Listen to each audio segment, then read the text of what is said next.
Pourquoi dit-on bonnet et casquette dans les expressions françaises? Nous avons déjà consacré un épisode au mot chapeau. On complète notre collection de couvre-chefs donc avec les bonnets et les casquettes, ce qui évitera qu'on nous décerne un bonnet d'âne, comme c'était le cas dans les écoles d'autrefois, où on coiffait les cancres de ce bonnet comme punition, voire comme humiliation.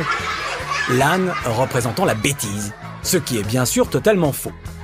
Si vous êtes d'accord avec moi, vous pouvez opiner du bonnet, expression qui signifie approuver totalement. Car autrefois, dans les cours de justice ou les conseils, on votait à bonnet levé. L'ôter voulait dire qu'on approuvait ce qui était proposé. Opiner du bonnet correspondait à un vote à l'unanimité. Ce qui est identique alors qu'on le pensait différent, on dit que c'est bonnet blanc et blanc bonnet.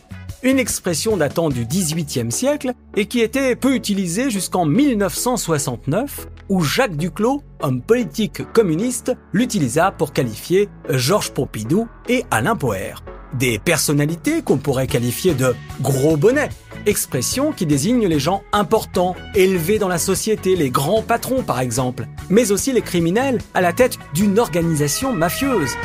À l'origine, ce gros bonnet fait référence au bonnet carré que portaient les docteurs, les ecclésiastiques, les juges et toutes les personnes importantes socialement à partir du XVIe siècle. À l'époque, porter un bonnet, un fichu ou un chapeau était l'usage pour tous. Et on disait par exemple mettre son bonnet de travers pour parler de quelqu'un qui est de mauvaise humeur. On disait et on dit encore parfois que celui qui a la tête près du bonnet se met facilement en colère, car le bonnet lui chauffe les oreilles. Pour le bonnet de bain, pas besoin d'explication. Quant au bonnet de nuit et l'expression « triste comme un bonnet de nuit », je vous suggère d'écouter l'épisode sur le mot « nuit ». Je m'empresse de passer du bonnet à la casquette avant que vous n'en ayez ras la casquette, ce qui en argot veut dire en avoir assez, marre, ras-le-bol. Je salue ceux qui ont plusieurs casquettes, c'est-à-dire plusieurs qualités, talents ou fonctions, car cette expression est une allusion aux casquettes qui diffèrent en fonction des uniformes.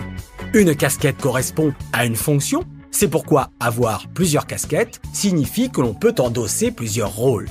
Lui enfin n'en a qu'une de fonction, celle de proxénète, on l'appelle la casquette à pont. Une expression héritée du début du XXe siècle où un groupe de malfrats, parmi lesquels il y avait des souteneurs de prostituées, les Apaches, qui étaient reconnaissables à leur casquette avec une longue visière, la fameuse casquette à pont. Sur ce, je m'en vais manger du maquereau, à bientôt.